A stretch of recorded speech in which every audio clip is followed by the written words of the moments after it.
আরটিভির বিশেষ আয়োজন আনকাটে সবাইকে স্বাগত জানাচ্ছি। আমি শামীম চৌধুরী। আজকে আমাদের সঙ্গে উপস্থিত আছেন প্রধানমন্ত্রীর উপদেষ্টা এবং প্রধানমন্ত্রীর কার্যালয়ের মুখপাত্র মাহাদি আমিন। আপনাকে স্বাগত আরটিভিতে। আসসালামু আলাইকুম। আপনাকে অনেক ধন্যবাদ। দর্শকদের প্রতি রইল অকৃত্রিম শুভেচ্ছা। আমি সরাসরি আলোচনায় চলে যাচ্ছি। সরকারের ১৮০ দিন শেষ হচ্ছে একদিন পরেই। তো সরকার যখন আপনারা গঠন করেছিলেন তখন ১৮০ দিনের একটা পরিকল্পনা গ্রহণ করেছিলেন। সেই পরিকল্পনা অনুযায়ী আপনারা কতটুকু অর্জন করতে পেরেছেন এবং আপনার মূল্যায়নটা কি? এটা তো দীর্ঘদিন পর জনগণের ভোটে নির্বাচিত একটা সরকার। এই সরকার রাষ্ট্র পরিচালনা আসার আগে একটা বিশাল প্রেক্ষাপট রয়েছে। ২০১৪ সালের বিনা ভোটে নির্বাচন, ২০১৮ সালের নিশিরাতের নির্বাচন, ২০২৪ সালের ডামি নির্বাচন এবং তারপর জুলাই গণ অভ্যুত্থান, যেখানে হাজার হাজার মানুষ শহীদ হয়েছেন। তার আগে প্রথম ১৫ বছরে লক্ষ লক্ষ মানুষ যারা বাড়িতে ঘুমাতে পারেনি, মানবাধিকার লঙ্ঘনের শিকার হয়েছে, হাজারো শহীদ, হাজারো গুম হওয়া পরিবার রয়েছে। এই সব কিছু, এই ত্যাগ সংগ্রামকে ধারণ করে এই নির্বাচিত সরকার।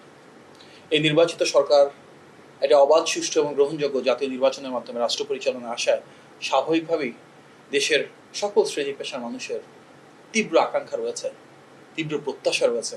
সেটাকে ধারণ করে গত ৬ মাস ধরে মাননীয় প্রধানমন্ত্রীর নেতৃত্ব এবং নির্দেশনায় জনগণের সাথে থেকে, জনগণের পাশে থেকে সরকার চেষ্টা করে যাচ্ছে নির্বাচনী প্রতিশ্রুতিগুলো প্রতিটাকে ধরে ধরে বাস্তবায়ন করার জন্য।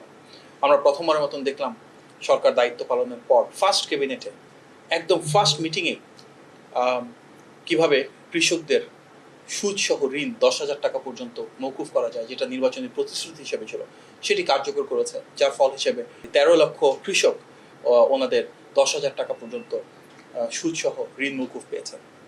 এবং এভাবেই প্রতিটি শ্রেণী এবং পেশার মানুষের জন্য বিএনপি নির্বাচনী ইশতেহারে যে প্রতিশ্রুতিগুলো ছিল তা বাস্তবায়ন কার্যক্রম শুরু হয়েছে।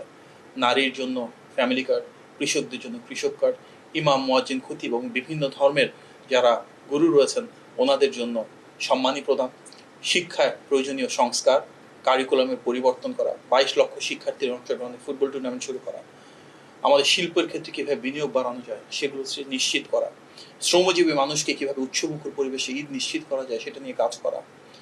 আমরা এমন একটা রাষ্ট্র ব্যবস্থা গড়ে তুলতে চেয়েছি গত ৬ মাস ধরে, যেটা মাননীয় প্রধানমন্ত্রী সবসময় বলেন, যেখানে সমতা এবং ন্যায্যতা থাকবে এবং রাষ্ট্রের মালিক হিসাবে জনগণ তাদের অধিকার এবং স্বাধীনতাটুকু নিশ্চিত করবে।